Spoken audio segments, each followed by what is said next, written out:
Hoy oficialmente, yo no lo tenía en mi agenda, pero usted sabe que nosotros no nos regimos por nuestra agenda, pero oficialmente iniciamos el aniversario.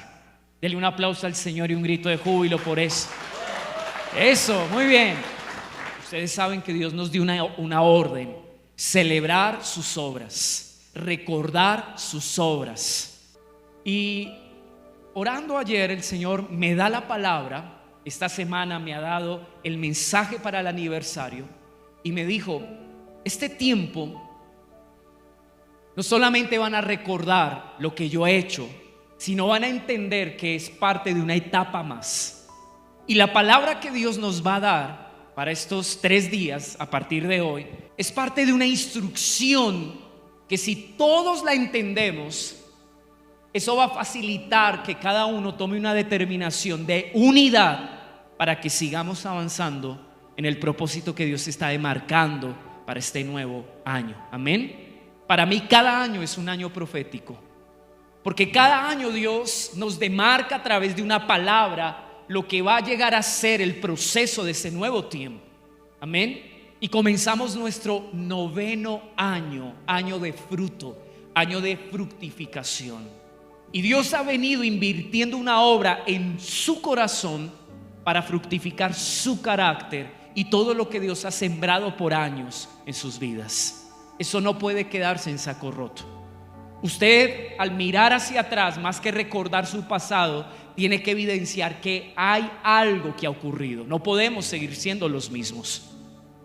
Y por eso Dios, amados, nos lleva de tiempo en tiempo. Lo importante es ser sensibles a esos tiempos, discernirlos y entender cuál es nuestra parte. La Escritura dice que el pueblo que conoce a su Dios, ¿qué hace? Amén. Y necesitamos en este tiempo esforzarnos y actuar de acuerdo a lo que Dios nos ha hablado. Para eso se requiere 2 cosas. Diga conmigo: primero, diga conmigo, fe y obediencia. Amén. Muy bien, muy bien. Están muy juiciosos ustedes hoy, muy juiciosos. Quiero que me acompañe al libro de Marcos. Vamos a ir al capítulo 6. Es la porción que el Espíritu Santo ha escogido para nosotros, para este aniversario. El Espíritu Santo le dio un nombre a este tiempo, a estos mensajes, y se llama Llévame más allá. ¿Cómo se llama? Muy bien, llévame más allá. Es parte de la intención y el deseo de Dios con nosotros. Marcos capítulo 6. Déjeme ver si me ubiqué bien. Creo que sí. Vamos a leerlo. Es necesario que yo lea parte de todo el capítulo, y luego de terminar de leerlo vamos a profundizar en algunos apartes que Dios va a usar para ministrar nuestro corazón en esta mañana. Yo me encomiendo, Señor, a ti y te ruego que derrames una gracia especial. Dame la fuerza a mi cuerpo primeramente, a mi espíritu, Señor, y con denuedo, con unción, yo te pido que me permitas impartir lo que tú pusiste en mi corazón. Yo reconozco que entiendo una parte, pero yo te pido que a través del Espíritu Santo venga espíritu de revelación sobre nosotros, y cada uno, Señor, podamos experimentar cómo las escamas de nuestros ojos se caen, cómo nuestros oídos son circuncidados y cómo nos das un corazón de carne para comprender lo que tú nos quieres decir. En el nombre de Jesús, amén y amén. Siga la lectura conmigo. Dice: Jesús, verso 1, se marchó de allí y llegó a su pueblo, y sus discípulos lo siguieron. Cuando llegó el día de reposo, comenzó a enseñar en la sinagoga, y muchos que escuchaban se asombraban diciendo: ¿de dónde obtuvo tales cosas? ¿Y cuál es esta sabiduría que le ha sido dada y estos milagros que hace con sus manos? ¿No es el carpintero, el hijo de María y hermano de Jacobo, José, Judas y Simón? ¿No están sus hermanas aquí con nosotros? y se escandalizaban a causa de él. Y Jesús les dijo: noten esto, es importante, no hay profeta sin honra sino en su propia tierra y entre sus parientes y en su casa. En otras palabras, no hay profeta que quiera ser escuchado en su propia familia y en su propia casa. No hay mensaje, amados, más rechazado quizás por aquellos más cercanos. Y esto es parte de una realidad. Entonces siga leyendo. Y no pudo hacer allí ningún milagro. Esto me impacta, porque muchas veces lo que Dios quiere hacer, aunque Él tiene el poder y ha tomado la determinación de hacerlo, está limitado por la manera en la que nosotros recibimos sus palabras. Amén. Y solo les suelto esto para que usted vaya ambientando en su corazón hacia donde el Espíritu Santo nos va a llevar. Entonces verso 5 dice: y no pudo hacer allí ningún milagro, solo sanó a unos pocos enfermos, sobre los cuales puso sus manos. Estaba maravillado de la incredulidad de ellos. Qué tremendo esto. Su propia casa, su misma familia. Dice: y recorría las aldeas de alrededor enseñando. Una de las cosas que el Espíritu Santo me habla a través de esto que empezamos a leer es cuántos desafíos enfrenta el avance del propósito de Dios en medio de nuestras familias. Podríamos pensar que la oposición, que el mensaje, que el propósito y las obras que Dios quiere realizar solamente se encuentra allá afuera. A veces satanizamos todo, ¿verdad? Y como dice aquella parábola, somos especialistas en ver la mota, dice una versión, o la paja del ojo ajeno, y no miramos hacia adentro. Y no nos damos cuenta que muchas veces ni siquiera el diablo es el que se opone a lo que Dios quiere hacer, sino que la oposición parte de nuestra actitud y la disposición tan pobre que le hemos querido dar a lo que Dios nos habla. Amados, estoy consciente de que hay cosas que Dios quiere hacer que no han podido encontrar lugar en medio del seno de nuestras familias, simplemente porque no hay la fe, porque no hay la disposición y porque muchas veces lo único que hacemos es cuestionar lo que Dios está manifestando. Si no entendemos la urgencia de dejar nuestros prejuicios de un lado, y noten lo que describe estos versos, ¿acaso no es este el carpintero? ¿Acaso no es este el hijo de José, de María y sus hermanos? Los conocemos desde que eran niños. ¿Y cuántas barreras le hemos puesto, amados, a la revelación y la manifestación de Dios y a todo lo que Él ha querido decir y hacer en medio de nuestras casas? Por eso me doy cuenta que el avance del propósito de Dios encuentra oposición muchas veces en medio de la realidad de nuestras propias casas. Amén. ¿Está entendiendo? Ahora, si nosotros entendiéramos, iglesia, mucho más allá de lo que analizamos y vemos con nuestros ojos, porque parte de nuestro problema, amados, inicia allí. ¿Cómo razonamos lo que Dios habla? ¿Cómo entendemos lo que Dios manifiesta? A veces queremos encasillar a Dios. No sé si a usted le ha pasado. Es más, muchas veces queremos torcer su brazo y obligarle a obrar como obró en el pasado, sin darnos cuenta que Dios es un Dios creativo y que no siempre aplica la misma fórmula para lo que Él hace en nuestras vidas. Es más, muchas veces, y yo creo que allí es donde más frustración hay en el corazón de la iglesia, nos generamos tantas expectativas y ponemos una vara tan alta frente a lo que quisiéramos ver de Dios, que cuando Él obra, amados, nuestro corazón no se satisface. Y vamos a estudiar en esta mañana de esto. Corremos el riesgo de hacer lo mismo que su pueblo hizo. La escritura dice que los que estaban en Capernaum, entre esos los fariseos, le dijeron: ¿no tienes una señal más que puedas hacer y que de alguna manera nos convenza para darle credibilidad a tu mensaje y a lo que tú dices que tú eres? Y ese es el problema. Ya conmigo, el problema no es si Dios no ha dejado o ha dejado de obrar, sino que lo que ha hecho muchas veces no llena nuestro estándar y nuestra expectativa. Todo depende de la disposición de tu fe para recibir y comprender lo que Él hace.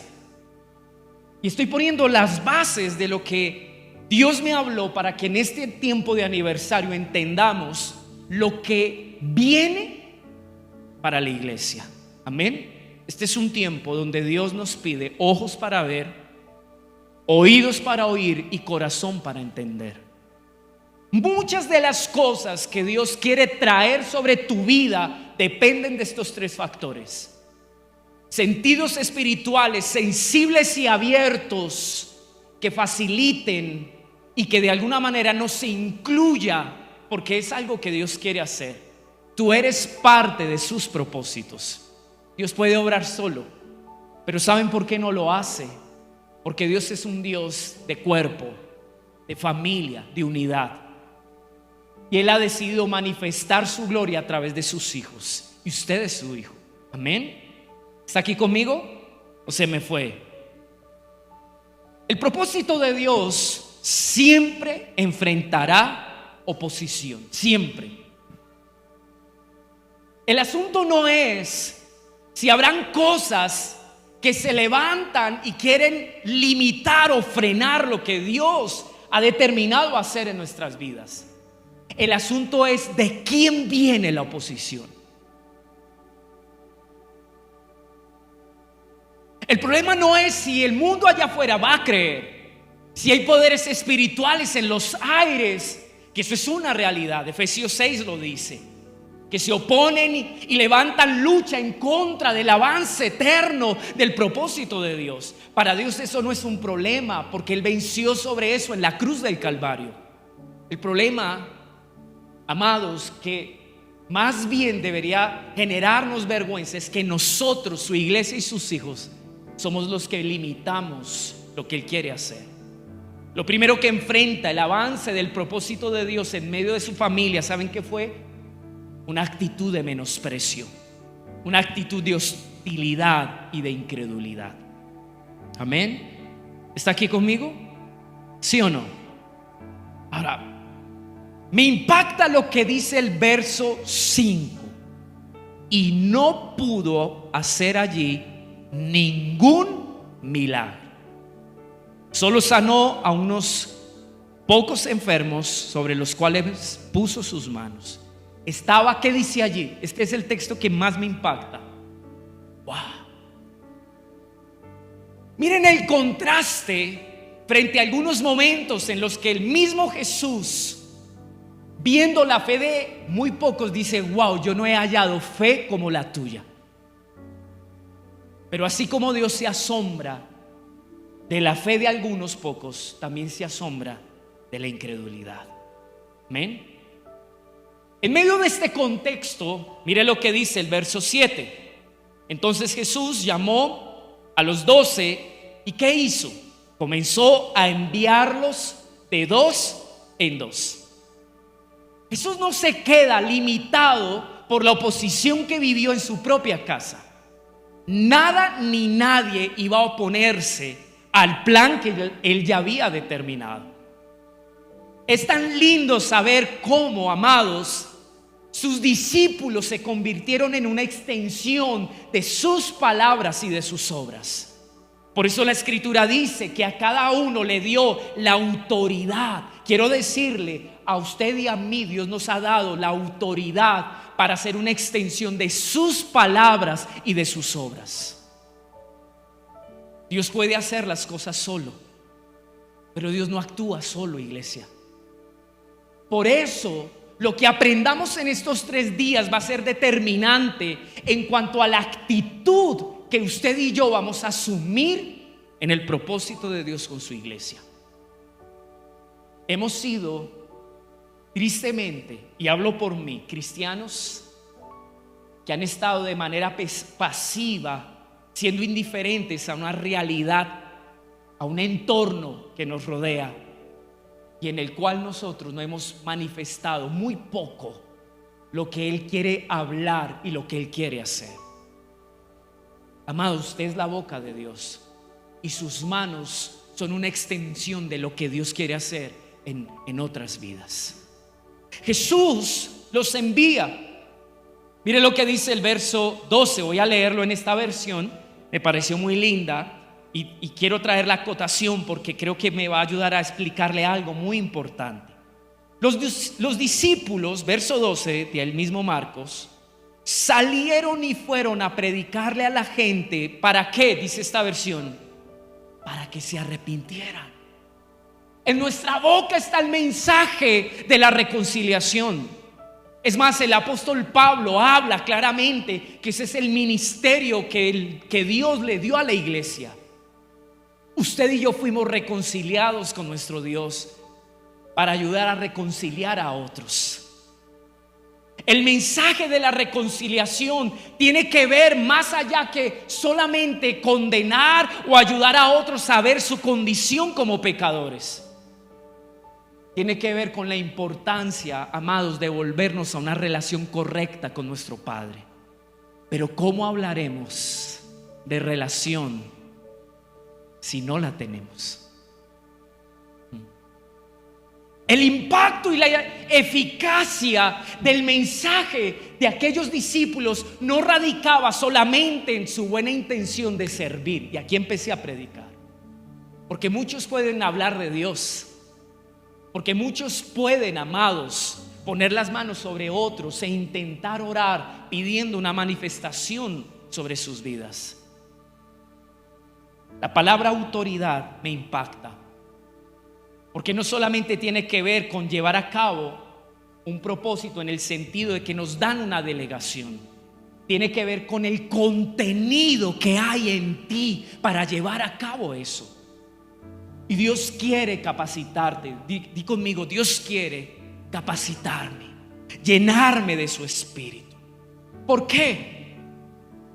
Y dice allí, el verso 13 dice: echaron fuera demonios y sanaron a muchos enfermos, ungiéndolos con aceite.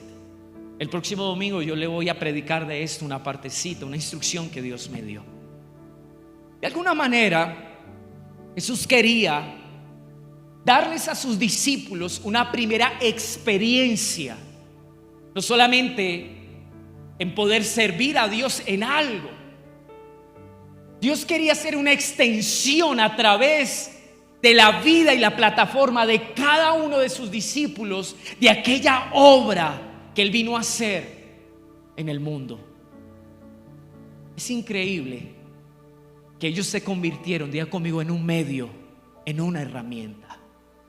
Esto para decir que todo lo que Dios quiere hacer, aunque puede hacerlo solo, sin depender de ti, Él ha decidido que tú y yo seamos un canal para reconciliar, para extender perdón, misericordia y también para otorgar libertad a la vida de muchos que están cautivos y no pueden entender ni caminar con Dios. Y esto a mí me delega una responsabilidad muy grande. Amén. Ahora, en el mismo contexto, vaya un poquito más adelante para que usted pueda ver la segunda oposición que encontró el avance del propósito de Dios en aquel entonces. Jesús envía, Jesús delega, Jesús le ayuda a entender a sus discípulos el papel que ellos juegan en medio de su propósito. Pero miren lo que sucede, y aquí nos vamos a detener un poco. Vamos a leer del verso 14 al versículo 29. El rey Herodes se enteró de esto, pues el nombre de Jesús se había hecho célebre, y la gente decía: Juan el Bautista ha resucitado entre los muertos. Por eso es que estos poderes milagrosos actúan en él. Al parecer y en contexto, hubo un impacto que Dios trajo y Jesús trajo a través de sus discípulos en medio de todos los lugares donde ellos habían ido. Dios estaba sanando, Dios estaba reconciliando vidas, Dios estaba libertando a aquellos que en su interior, en su mente y emociones estaban cautivos. Y eso empezó a traer una revolución a tal punto que el sistema político de aquel entonces sintió temor y se vio afectado. Y esto me impactó, porque el avance del propósito de Dios trajo, amados, de alguna manera una desestabilización en la clase política de aquel entonces. Pero usted no vio, y entienda esto, y yo respeto de verdad la posición política que cada uno pueda tener. Ustedes saben que yo pocas veces hablo de esto, pero usted no vio a los discípulos y aquellos que habían recibido el impacto del reino en su corazón saliendo a las calles a marchar, tal vez sesgados a la polarización de un partido político. El mismo arrepentimiento, la misma libertad interna de aquellos hombres y mujeres que recibieron el mensaje del evangelio, la santidad que se empezó a vivir a partir de lo que Dios trascendió a través de sus discípulos, fue lo que hizo que Herodes se preocupara. Tanto así que él dijo: wow, aquí se me armó un lío. Aquel Juan el Bautista que días antes yo ordené a que lo decapitaran porque se atrevió a confrontar mi posición al denunciar mi pecado. No sé si ustedes recuerdan eso. Herodes Antipas le había quitado la esposa a su hermano, o sea, su cuñada, y había entrado en una relación de adulterio. Y Juan el Bautista vino, lo confronta y lo llama al arrepentimiento. Había tanto enojo en Herodes que él dijo: este me la paga. Herodias, su cuñada y ahora su esposa, tenía, dice, odio en su corazón porque Juan el Bautista, con sus palabras, había puesto en riesgo lo que en su deseo ellos habían decidido. Miren la ambivalencia. La escritura dice que Herodes respetaba a Juan el Bautista porque lo considera un hombre justo y santo. Probablemente, no lo sé si así nos ve los políticos a la iglesia. No lo sé. Y la escritura dice que cuando llega a oídos de Herodes lo que estaba ocurriendo, porque eran más que milagros, y quiero que entienda esto, porque si nos limitamos solamente a que unos cuantos podían volver a ver o caminar, pues entonces no entenderemos el propósito que Dios tenía en el corazón de aquellas personas. Había una revolución espiritual desde el corazón hacia afuera. La gente era libre, la gente confesaba su pecado, la gente se volvía a Dios, porque al parecer aún sus enfermedades y aún su condición espiritual, en la cual estaban atados por demonios, era el resultado de haberse alejado de Dios. Pero el mensaje del arrepentimiento tocó tantos corazones que empezó a traer un avivamiento. Y cuando eso llega a oídos de Herodes, él dijo: wow, esto puede poner en riesgo mi gobierno. ¿Saben cuándo se va a poner en riesgo los gobiernos de la tierra? No porque usted salga a apoyar un político cristiano. El día que la iglesia viva en santidad, el día que la iglesia viva en la libertad que el Espíritu Santo y que Jesucristo le trae a su vida, ni siquiera seremos un recurso y un medio para que muchos de esos políticos usen la iglesia para conseguir votos. Qué lindo que un día, amados, si eso llegase a pasar, como en los tiempos antiguos, los reyes humillados delante de Dios sin saber qué hacer nos digan: busquen a la iglesia para que la iglesia ore y Dios tenga misericordia. Qué triste que para eso no es que nos buscan. ¿Será que hoy podrían decir: es que allá hay una iglesia santa y justa? No sé si me está entendiendo. Entonces siga leyendo. Verso 15: pero otros decían: es Elías. Y decían otros: es un profeta como uno de los profetas antiguos. Al oír esto, Herodes decía: Juan, a quien yo decapité, ha resucitado. Porque Herodes mismo había enviado a prender a Juan y lo había encadenado en la cárcel por causa de Herodias, mujer de su hermano Felipe, pues Herodes se había casado con ella. Y Juan le decía a Herodes: no te es lícito tener la mujer de tu hermano. Herodías le tenía rencor y deseaba matarlo, pero no podía, porque Herodes temía a Juan, sabiendo que era un hombre justo y santo, y lo mantenía protegido. Mire qué ambivalencia. Para mí esto es hipocresía, porque no aceptaba la voz de Dios a través de ese hombre. No estaba de acuerdo con la confrontación que Dios había traído a su vida por su pecado a través de Juan. Pero en el fondo decía, y miren esto, léalo conmigo, esto me impactó. ¿En dónde me quedé? Sí. Cuando le oía quedaba muy perplejo, pero le gustaba escucharlo. Llegó un día oportuno cuando Herodes, siendo su cumpleaños, ofreció un banquete a sus nobles y comandantes y a los príncipes de Galilea. Y cuando la hija de Herodias, o sea su sobrina, entró y danzó, agradó a Herodes y a los que se sentaban a la mesa con él. Y el rey dijo a la muchacha: pídeme lo que quieras y te lo daré. Y le juró: te daré lo que me pidas, hasta la mitad de mi reino. Ella salió y dijo a su madre: ¿qué le pediré? La cabeza de Juan el Bautista, le respondió ella. Enseguida ella se presentó apresuradamente ante el rey con su petición, diciendo: quiero que me des ahora mismo la cabeza de Juan el Bautista en una bandeja. Aunque el rey se puso muy triste, sin embargo, a causa de sus juramentos y de los que se sentaban con él a la mesa, ¿qué dijo allí? No quiso contradecirla. ¡Qué tremendo! Para mí no es otra cosa más que la actitud que muchos cristianos tienen frente a la voz de Dios. El avance del propósito de Dios tenía que ver con redarguir corazones.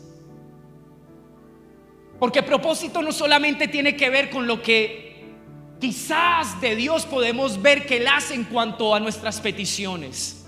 Si usted y yo le hemos dicho: Dios, manifiéstate, amados, lo que mueve la manifestación de Dios es que tú y yo estemos a cuentas con Él. No podemos separar y solamente tomar lo que nos conviene. Cuando Dios se propone establecer su propósito, hay muchas cosas que Él quiere y están implícitas en ello. Es increíble cómo este hombre tenía una lucha frente a la voz de Dios. Entendía que era lo correcto, sí. Sabía, amados, que esto era algo divino y provenía de Dios. Es más, Herodes decía, y yo creo que esta fue su hipocresía: donde yo acalle la voz de Juan el Bautista me meto en problemas. Hay unas versiones que dice: este mismo pueblo cree que él es voz de Dios, y si yo voy en contra de lo que ellos creen, tiene una inestabilidad a mi gobierno. ¿Saben? Yo veo dos cosas. Primero, diga conmigo, primero, un hombre que entiende que lo que Dios habla es cierto, pero que no permite que esa voz le afecte, porque eso pondría en riesgo lo que para él es importante. Y la segunda oposición que yo veo es esta: el corazón endurecido de un hombre, amados, que no resiste cuando Dios le confronta. La confrontación es parte del propósito de Dios en un corazón. Amén. ¿Está aquí conmigo? Ahora, la escritura sigue diciendo, el verso 30. Vamos a ir saltándonos y llegando hacia donde quiero que lleguemos. Los apóstoles se reunieron con Jesús y le informaron sobre todo lo que habían hecho y enseñado. Quiere decir que ellos llegaron a darle el reporte al maestro diciendo: maestro, mira cómo nos fue en las ciudades. Dios nos usó haciendo milagros. Compartimos el mensaje del arrepentimiento y vimos corazones humillados, llorando delante de su Dios, queriéndose volver a Él. Los que estaban enfermos se sanaron. Ungimos a endemoniados y se liberaron. ¡Wow! ¡Qué tremendo es esto! Los discípulos que en un tiempo caminaron con Juan dijeron: bueno, Jesús, nosotros no tenemos un buen reporte. Aunque nos enviaste, nos enteramos que murió Juan. Lo decapitaron, lo enterramos y aquí estamos. ¡Wow! Cuánta hostilidad estamos viviendo en esto que se llama tu propósito. Pero Jesús, miren lo que hace, me parece tan hermoso y tan sensible, pero también tan estratégico. Dice: los apóstoles, verso 30, se reunieron con Jesús y le informaron sobre todo lo que habían hecho y enseñado. Y él les dijo, ¿qué dice? Vengan, apártense de los demás a un lugar solitario y descansen un poco. ¿Por qué? Porque había muchos que iban y venían y ellos no tenían ¿qué? Miren qué tremendo. Jesús pudo haberle dedicado un poquito de tiempo para recordar lo que pudo haber sido Juan. Es más, en otro capítulo habla de esto. Pero él no dice: bueno, sí, mire, ¿sabe qué? Vayamos, quedémonos 7 días haciéndole una celebración de recordación a lo que pudo haber sido Juan. No, amados, Jesús no se queda detenido por esa pérdida, no porque no importara. Por el contrario, yo entiendo lo siguiente: hubo un hombre que hasta los últimos días de su vida caminó con una convicción. Después de que Juan vio al Cordero de Dios y le entregó aquello que él había preparado por años, pudo haber dicho: me desentiendo, hasta aquí llegué yo, ahora sí me voy a dedicar a disfrutar de la vida, a descansar, a irme con mi viejita a una casa así en las montañas y desde un balcón ver la tarde y decir: he hecho y he logrado quizás agradar el corazón de Dios en mi servicio, ahora que Él piense en mí. Usted no ve a Juan en esa actitud. Él entregó hasta el último instante de aliento de vida para hacer lo que Dios le mandó a hacer. Y no tuvo temor de Herodes, porque él no estaba pensando en sí mismo. Yo creo que Jesús lo que literalmente le dice a sus discípulos es lo siguiente: hemos vivido la primera etapa, hemos medido en el camino lo que implica lo que hacemos. Vimos la oposición de nuestra propia familia, un sistema que, si esto, amado, sigue avanzando, lo único que va a hacer es perseguirnos. Jesús ya lo sabía. Y entonces le dice a sus discípulos: saquemos un tiempo para recargar baterías y sigamos adelante, que nada nos detenga. ¿Cuál es la convicción de la iglesia hoy en día? Mi pregunta es: ¿estamos preparados para enfrentar los tiempos que estamos viviendo? ¿Estamos lo suficientemente arraigados a nuestras convicciones para no dejar, amados, que la influencia de nuestro entorno nos quiera amedrentar y frenar el propósito que representamos en Dios? Estos días que estuve en cama, yo le decía al Señor: Señor, dame la fuerza, porque hay que continuar. No podemos detenernos, pero hay momentos donde hay que descansar. Y dice que ellos se fueron a un lugar apartado. Jesús les dice: más bien, ¿sabe qué? Vayan en la barca a un lugar solitario, tómense un tiempo. Wow, yo creo que lo que viene es parte de esas cosas que Jesús intencionalmente hizo para potencializar lo que Él venía haciendo en el corazón de sus discípulos. Y va a ir conmigo porque vamos a contrastar esto que hemos estado leyendo. Es el mismo contexto, pero lo vamos a estudiar en el Evangelio de Mateo. Vaya conmigo, Mateo.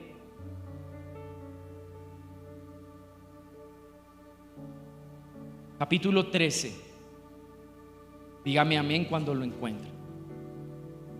Déjeme llegar entonces. Mateo capítulo 13.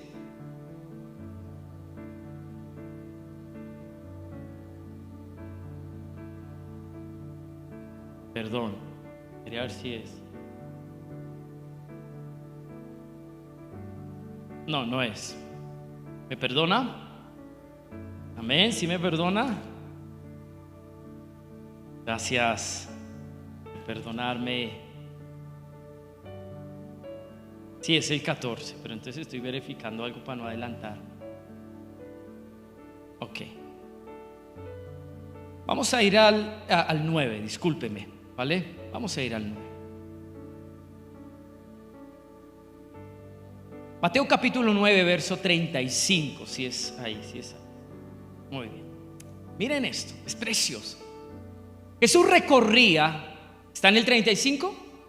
Todas las ciudades y aldeas, enseñando en las sinagogas de ellos, proclamando el evangelio del reino y sanando toda enfermedad y toda dolencia. Bien, y viendo a las multitudes, ¿qué dice allí? ¿Qué dice? Tuvo compasión de ellas. ¿Por qué? Porque estaban angustiadas y abatidas como ovejas que no tienen pastor. ¿De dónde nace? ¿De qué principio Jesús se vale para enviar y comenzar el avance de su ministerio, de su propósito? Estratégicamente, ¿por qué Dios incluye aquellos hombres en los cuales durante esos tiempos había invertido a través de una relación cercana el poder impartirse y darse a sus vidas? Jesús, en un momento muy determinante, mirando a la gente, él dice y proclama esto. Yo creo que está de alguna manera compartiendo con ellos el sentir de su corazón. Y él dice: ¿saben qué yo veo? Veo confusión, yo veo angustia, yo veo abatimiento, porque este pueblo no tiene dirección. Entonces les lanza algo que a mí me impacta, verso 37. Entonces dijo a sus discípulos, ¿qué les dijo? La cosecha es mucha, pero los obreros, ¿qué? Pocos. Por tanto, ¿qué dice? Pidan al Señor de la cosecha que envíe obreros a su mies o a su viña. Somos parte, iglesia, de sus obras. Eso es algo que tiene que grabarse en nuestro corazón. Somos parte de sus obras. Jesús no deja a sus discípulos aislados, sino que los incluye en la intención y en la motivación de su sentir. El punto es el siguiente: no seremos eficaces en nuestro servicio si no entendemos la motivación por la cual Jesús nos llamó a ser útiles en su propósito. Si no nos mueven los mismos intereses de Jesús, corremos el riesgo de que lo que Él nos ha entregado a administrar se eche a perder. El asunto era: no hay obreros. Es como si Jesús quisiera traerles una conciencia al corazón. Miren lo que ya está allí. Miren el tiempo en el que estamos, es de cosecha. Si no se atiende de inmediatez, se va a perder lo que ya se ha logrado. Dos perspectivas hay aquí frente a por qué Dios te incluye en sus propósitos. Alguien que quiere servir a Dios y ser parte de su propósito tiene que entender dos cosas. Primero, ¿en qué tiempo estamos? Porque el tiempo en el que estemos determinará lo que debemos hacer. No es lo mismo llegar a un campo que está, amados, ya en el fruto para cegar, que el campo que requiere otro tipo de trabajo. Lo primero que Jesús les aclara a sus discípulos es: Vean el tiempo que yo estoy viendo. Sean sensibles a la realidad espiritual que yo les estoy mostrando. Porque la iglesia difícilmente le cuesta entender lo que debe hacer, amados, porque no vemos el tiempo espiritual en el que Dios nos tiene. Segundo, porque al no entenderlo, no estamos prestos. Hay una necesidad que Jesús siembra en sus discípulos. ¿Y cuál es? Clamen al Padre para que levante obreros. ¿Sabía que eso es parte de un clamor de la iglesia? Yo estoy tan feliz, te lo digo de corazón, de ver cómo Dios está levantando personas en este tiempo en la casa. Yo sé que cada uno está en su proceso, que quizás otros no tienen la madurez que yo quisiera. No estoy echando un vainazo y no lo tome personal. Yo sé, amados, que incluso algunos de los que están sirviendo, tal vez en su relación con Dios todavía están cultivando una perseverancia. Pero miren, no hay nada más lindo que Dios haya activado algunos corazones y yo pueda, y se lo dije a Elizabeth, pude estar en mi casa tranquilo estos días sabiendo que lo que Dios está haciendo aquí no se paró. Eso es un regalo. Eso es un regalo. Yo que soy tan perfeccionista, y usted ya sabe que eso es orgullo, y Dios está matando mi orgullo, y que quisiera controlar todo para que todo saliera bien. Dios me habló hace unos días atrás y me dijo: si yo, que soy Dios y tengo el poder para hacer lo que quiera, no hago las cosas solo, sino que incluyo al Hijo y al Espíritu Santo en todas las obras que he realizado, ¿por qué tú te empeñas a actuar solo y a servir solo? Incluye a tus hermanos. Y yo le dije al Señor: Señor, usted no sabe lo que me está pidiendo. Yo, ¿por qué? Porque me da miedo. ¿Qué te da miedo? Que lo hagan mal, que no haya el celo por lo que hacemos, esa conciencia de santidad por lo que hacemos, porque es más que servir, es más que hacer cosas para Dios. No estamos promoviendo la imagen de un hombre, no estamos buscando la grandeza de los hombres, no hacemos esto por nuestra propia satisfacción. Si no nos alineamos con el sentir de aquel que nos llamó a su obra, jamás, amados, entenderemos por qué hacemos lo que hacemos. Estamos aquí, y para los que sirven, ¿saben por qué? Porque el corazón del Padre se duele al ver un pueblo confundido, errante, que no tiene un camino claro.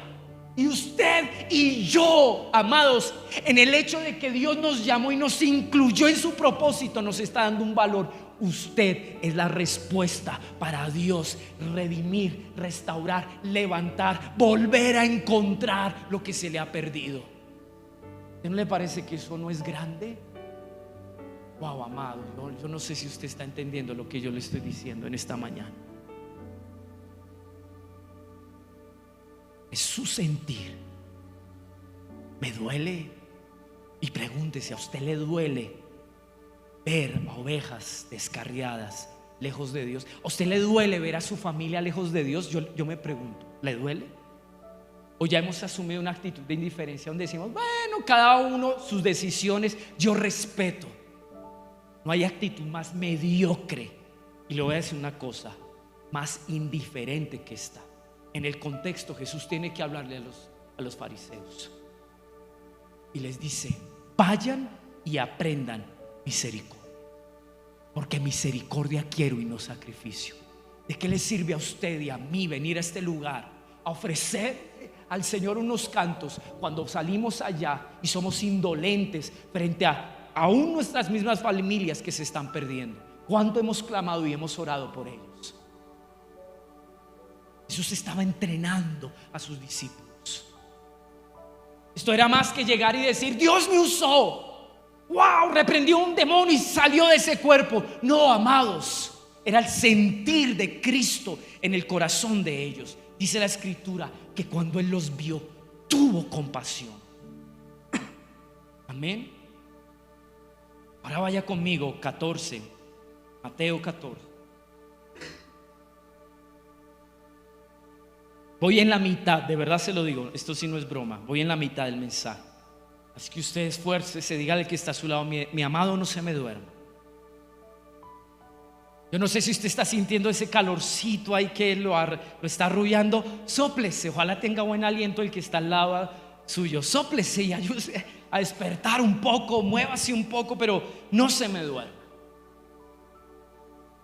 Como parte de la intención de Jesús era que avanzara su propósito, yo creo que Él escogió una de las escenas más extraordinarias en las que involucra a sus discípulos para ayudarlos a crecer en su fe.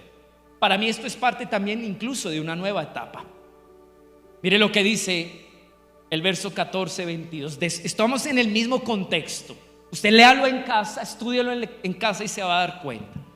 Después de que llega la noticia de la muerte de Juan el Bautista, de que los discípulos entregan el reporte a Jesús. Amén. Jesús hace un milagro, de esos milagros que a mí me parecen tan lindos. Si vamos a leerlo, dice: enseguida Jesús, perdón, espere, no, porque me voy a adelantar, espéreme, perdone. No, esa es la barca, ese es el final. Espéreme. La multiplicación, ¿en dónde está? Está ahí, ayúdeme a encontrarlo. Sí, el 14, ok, 13. Antes de la barca, porque si no ya cierro el mensaje. Al oír esto, Jesús se fue de allí en una barca solo a un lugar desierto, y cuando las multitudes lo supieron, lo siguieron a pie desde las ciudades. Cuando Jesús desembarcó y una gran multitud tuvo compasión de ellos y sanó a sus enfermos. Al atardecer se acercaron los discípulos diciendo: el lugar está desierto y la hora ya es avanzada, despídelos. Despídelos pues a las multitudes para que vayan a las aldeas y compren alimentos. Pero Jesús les dijo: no hay necesidad de que se vayan, denles ustedes de comer. Entonces ellos dijeron: no tenemos aquí más que 5 panes y 2 peces. Traigan acá los panes y los peces, les dijo.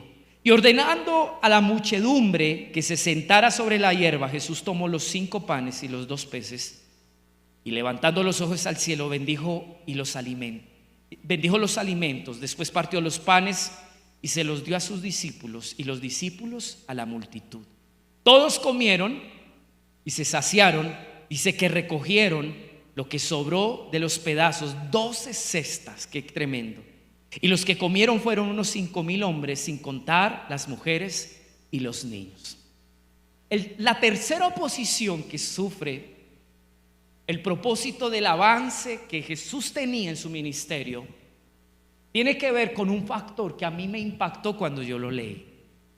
Jesús decide hacer un milagro que para mí tiene que ver con evidenciar que uno de los elementos que nos van a ayudar a nosotros en medio de todo lo que Dios quiere hacer es nuestra fe.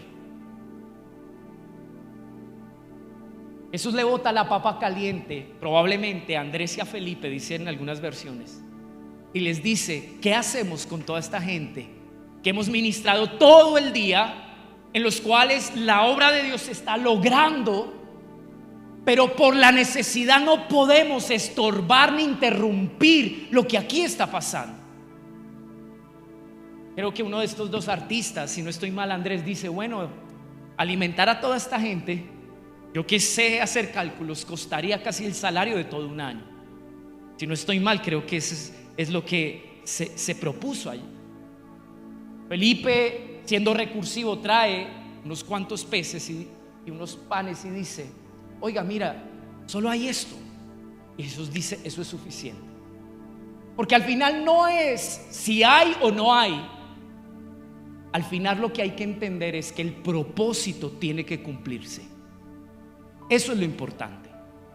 Y esto se lo digo porque es parte de lo que Dios nos ha enseñado en esta casa. Yo no sé si usted sabía que Dios nos ha enseñado a que lo que Él quiere hacer en este lugar no se limita por lo que hay, que quizás es poco, y por lo que no hay. Y creemos que es necesario para que lo que Dios quiere hacer se haga. Hace un tiempo atrás, yo creo que más o menos el año pasado, yo le decía al Señor: Señor, ¿cómo se llevará a cabo tu obra si los que te servimos somos pocos? Y Dios me dijo: no es con espada ni con ejército, sino con mi Santo Espíritu. Como Dios le dijo a Gedeón: el problema no son los muchos, sino los que tengan el corazón que Dios necesita. Amados, a veces nosotros nos limitamos por cosas tan pequeñas que son irrelevantes. Cuando el enfoque en un ministerio no es lo que hay y lo que falta, sino que el propósito se cumpla, Dios siempre va a proveer para lo que no hay y lo que falta. No sé si me hice entender. Amén. Amén. Y yo no sé si usted se ha dado cuenta, pero tenemos un lugar tan lindo que durante años Dios ha provisto. ¿Sabe para qué? Para que usted pueda venir un día como hoy a sentarse en este lugar, a ser edificado y bendecido. Porque no depende de si hay o no hay, sino que si aquí hay conciencia de que su propósito tiene que cumplirse. ¿Qué es lo más importante para usted y para mí en este lugar? Que no se estorbe el propósito. Cuando una iglesia facilita el propósito se cumpla, amados, Dios está dispuesto a hacer grandes cosas como lo ha hecho con nosotros. ¿Saben qué es lo lindo? Que cuando Jesús toma esto, ora, lo bendice. Yo no me imagino lo que estuviese pensando Andrés al ver a Jesús bendecir unos cuantos pancitos.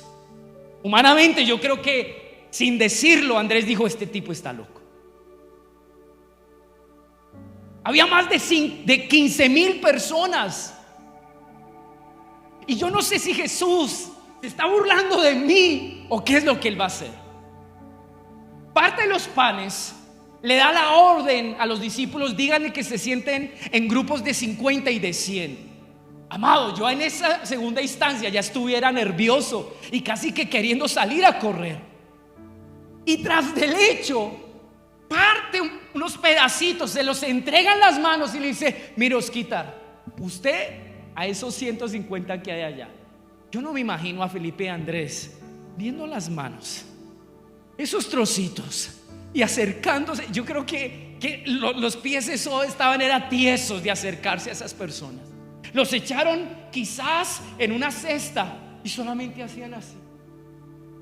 Se dieron cuenta que uno a uno Dios alimentaba y alimentaba y alimentaba, hasta que sobraron 12 cestas, una por cada discípulo. Quiere decir que los 12 estuvieron incluidos en una experiencia donde Jesús quiso potencializar la fe de ellos. Jesús pudo haberlo hecho solo, pudo haberse robado el show diciéndoles: vengan, miren aquí, miren lo que voy a hacer acá, tráiganme 12 cestas, hagan filas y vengan, que a través de mi oración yo voy a hacer multiplicar toda esta comida. Todo el mundo hubiera dicho: wow. Pero ¿cuál era el objetivo de Jesús? Enseñar a sus 12 a que tu fe facilita, es el medio por el cual Dios realiza sus obras. Denle un aplauso al Señor. Amén. Qué lindo eso. Qué tremendo esto. Dios requiere nuestra fe en este nuevo tiempo. Y usted y yo seremos parte de lo que Dios va a manifestar y hacer. Pero Dios quiere fe. Una fe que no se limite en lo que no hay. Somos tan especialistas en decir: Señor, pero usted no se da cuenta en la condición en la que está mi casa. Dios dice: ¿y eso es una limitante? Señor, pero usted no sabe que en mi humanidad no tengo esto, no tengo lo otro. Y de lo poco yo puedo hacer mucho si hay fe en el corazón. Amén. Y mire, vamos a seguir hacia lo que viene, como si fuera poco. Ay, es que Jesús hacía unas cosas que a mí me impresionan. Enseguida, verso 22, Jesús hizo que los discípulos subieran a la barca y fueran delante de él a la otra orilla, mientras él despedía a la multitud. Después de despedir a la multitud, subió al monte a solas a orar, y al anochecer estaba allí solo. Pero la barca ya estaba muy lejos de tierra, y era azotada por las olas, porque el viento era contrario. A la cuarta vigilia de la noche, más o menos entre las 3 y 6 de la mañana, Jesús vino a ellos andando sobre el mar. Y los discípulos, al ver a Jesús andar sobre el mar, se turbaron y dijeron: es un fantasma, y de miedo se pusieron a gritar. Pero enseguida Jesús les dijo: tengan ánimo, tengan paz, tranquilos, soy yo, no teman. Y Pedro le respondió: Señor, si eres tú, mándame que vaya a ti sobre las aguas. Ven, le dijo Jesús. Y descendió Pedro de la barca, caminó sobre las aguas y fue hacia Jesús. Pero viendo la fuerza del viento, tuvo miedo, y empezando a hundirse, gritó: Señor, sálvame. Al instante Jesús, extendiendo la mano, lo sostuvo y le dijo: hombre de poca fe. Note que Jesús no condena, no reprocha la ausencia de fe, sino la medida de su fe. Dice: ¿por qué dudaste? Cuando ellos subieron a la barca, el viento se calmó. Entonces, verso 33, este es el más importante. Los que estaban en la barca, ¿qué hicieron? Lo adoraron diciendo: ¿en verdad? ¿Qué dice allí? Wow. ¿Será que no habían visto cosas en Jesús en cuanto a lo que él había dicho, que manifestaran, que ratificaran quién era él? Sí. Pero sus corazones todavía no estaban convencidos. Yo entiendo algo aquí. La adoración que ellos le dieron a Jesús nace, amados, de un acto de ignorancia y duda, donde ellos no entendían quién era su maestro. Y cuando lo ven después de hacer eso, ellos dicen: wow, yo no sabía esto. Como que sí había algo que me indicaba que tenía que creer a lo que tú habías dicho y lo que habías venido a revelarnos en cuanto a que tú eres Dios. Pero todavía no estoy como tan seguro. Mi punto es: ¿cómo servir a un Dios? ¿Cómo ser útiles en un propósito si todavía mi corazón no está convencido de a quién le sirvo y quién es aquel con el que yo camino? Entonces Jesús dice algo que a mí me impacta. Vaya conmigo, porque esto está contrastado en Marcos. Aquí viene la tercera oposición, la va a entender usted. Marcos 6:51, verso 52. Y subió con ellos a la barca, y el viento se calmó, y ellos estaban asombrados en gran manera. Y aquí dice: porque no habían entendido lo de los panes, sino que su mente, ¿cómo estaba? Aquí dice, embotada la Reina Valera, dice: su corazón estaba endurecido. La tercera oposición que sufre el avance del propósito de Dios estaba oculta en el corazón de sus discípulos. Su dureza de corazón. Ahora, me impacta, y mire lo que dice la Biblia, lenguaje sencillo, de este verso que acabé de leer. Estaban muy asombrados, tenían la mente cerrada, pues no habían entendido el verdadero significado del milagro de los panes. Quiero decirle algo que tocó mi corazón. Cuando Dios hace algo, hace más que obras milagrosas. Todo lo que Dios hace revela quién es Él. Todo lo que Dios hace tiene una intención, un propósito, y es que tú le conozcas. En el contexto, los fariseos, después de ver lo que Él había hecho, le dicen: danos una señal para que te creamos. Y Jesús dice algo tan tajante que se une a esto: hipócritas, ustedes saben distinguir en el cielo el tiempo que va a venir, si es de lluvia o es de calor, pero no pueden discernir los días del Hijo del Hombre sobre la tierra. El problema en realidad, amados, no está si servimos o no a Dios. El propósito que Dios tiene va más allá de incluirte en sus planes y de que tú seas útil para bendecir y edificar la vida de otros. todo eso será en vano si usted y yo no hemos conocido a aquel que nos usa. Porque el servicio que le damos a Dios será efectivo cuando nosotros entendamos quién es el que camina a nuestro lado. Me gusta esta versión porque dice: se quedaron perplejos, diciendo: ¿yo? ¿Y esto? ¿De dónde salió? Es más, quiero ilustrarle algo ya para ir terminando. Para mí, la experiencia de caminar sobre el agua tenía que ver con un nivel mayor de fe que lo que experimentaron los discípulos en el milagro de la multiplicación.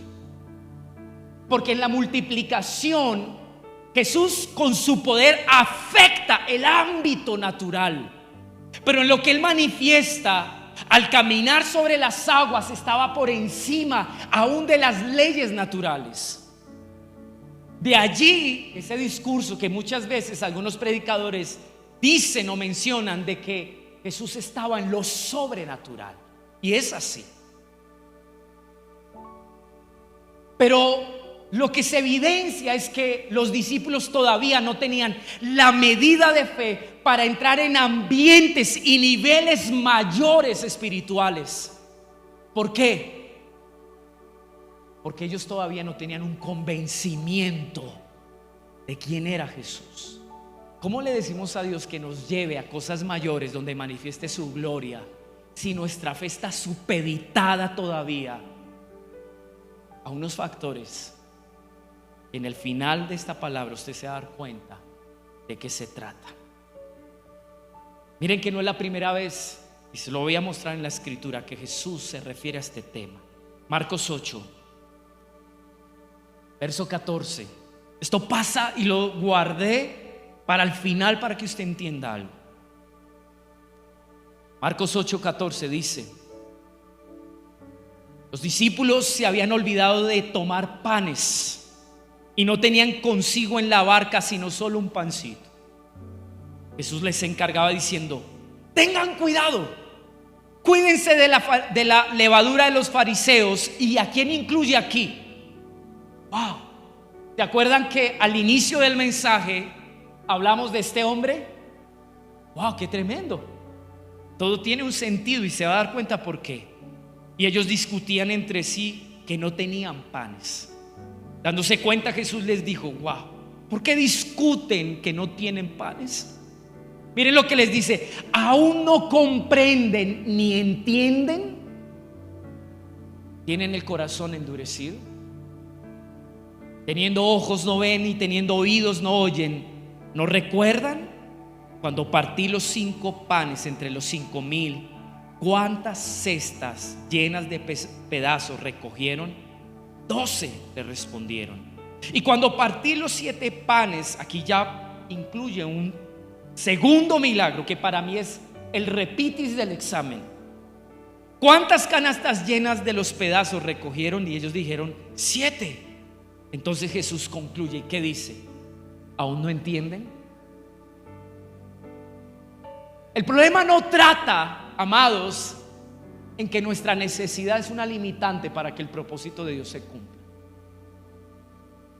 Y quiero decirles, iglesia, no vamos a avanzar si nuestras necesidades humanas se interponen en lo que Dios quiere hacer. Si todavía estamos tratando de probar y tentar a ver si Dios se manifiesta en ellas para convencernos que Él tiene el poder y que Él puede hacer más allá de lo que nosotros podemos entender con nuestros ojos. Jesús quería llevarlos a otro nivel, pero su condición espiritual manifestó que ellos no habían comprendido el testimonio del por qué incluso Jesús hizo un milagro. El punto es el siguiente: ¿cuántas cosas Dios ha hecho a lo largo de tu vida? Hoy podríamos hablar o no.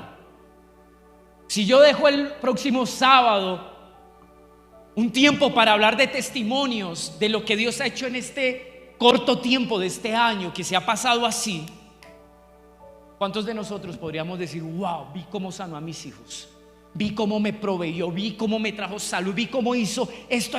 Ahora el punto no es cuántas cosas sumamos y hablamos de las que Dios hizo, sino que entendiste.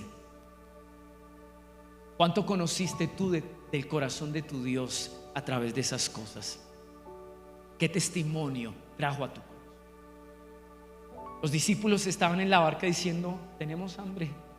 Ningún cabezón de estos trajo así sea un pedazo de pan, una canasta de esas de que sobraron. Y Jesús dijo: oiga, en cualquier momento esto se soluciona.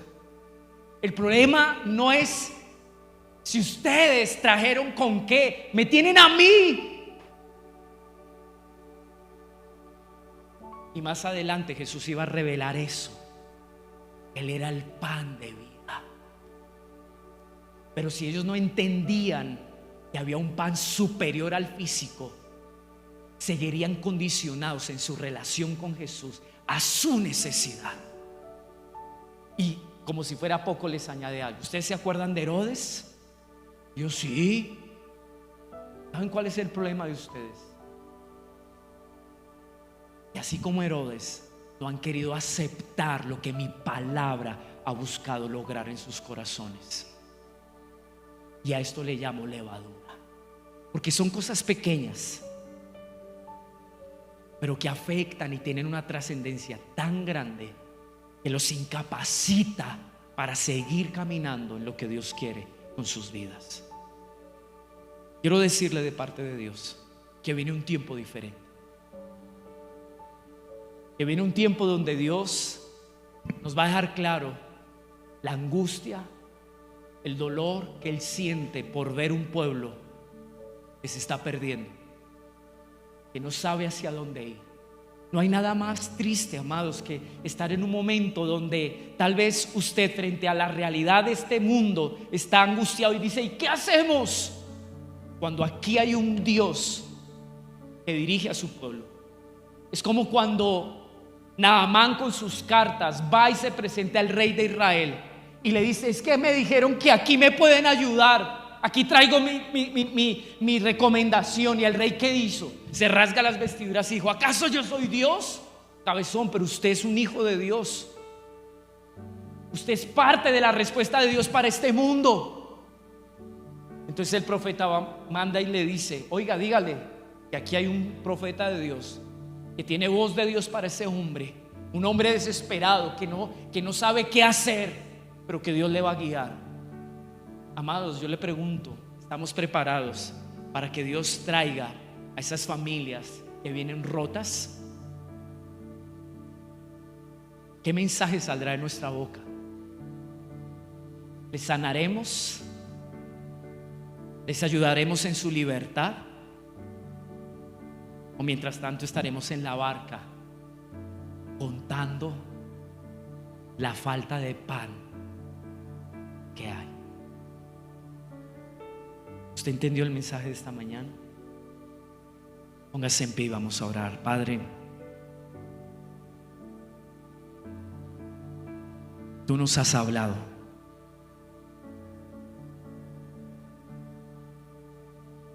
Medianamente yo entendía lo que tú me hablaste ayer para compartir con tu casa. Yo en lo personal no quisiera que fuera un mensaje más. Nos llevas orando por meses pidiéndote que venga un avivamiento a esta casa genuino, verdadero, que haya un arrepentimiento. Hemos presentado delante de ti nombre por nombre de cada varón, cada mujer, cada joven, cada niño. Oh Dios, límpianos de nuestra levadura. No queremos entorpecer ni limitar lo que tú quieres hacer. Abre mis oídos, abre mis ojos y dame un corazón para que yo pueda comprender y ver más allá de lo que mis ojos humanos razonan. Tú amas tu propósito y tienes un compromiso hacia tu propósito. ¿Cuántas veces nosotros malogramos, administramos mal y por nuestro testimonio, tu propósito tiene que sufrir oposición. Perdónanos por nuestro menosprecio, porque le hemos dado valor a otras cosas, a esta vida en este mundo, y no hemos entendido, Dios, que tu propósito eterno, Dios, es más importante.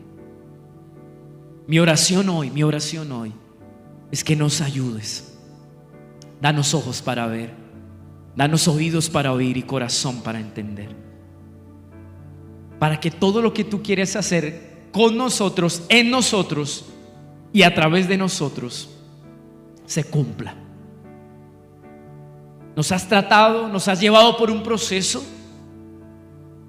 nos has expuesto a realidades para que nuestra fe se potencialice, para que entendamos que somos una extensión de lo que quieres hablar y hacer. Perdónanos por callar y por cruzarnos de brazos cuando hemos visto el clamor y la necesidad de los que hoy están dispersos y abatidos porque no te conocen a ti, el buen pastor, aún los de nuestra propia casa. Perdona la indiferencia y la apatía que hemos asumido frente a tu propósito. No te canses, sigue insistiendo, sigue ayudándonos con esa paciencia. Gracias, porque si hoy nos hablas es porque, oh Dios, tú sigues adelante en lo que quieres hacer. Gracias, te bendecimos y te honramos en el nombre de Jesús. Amén.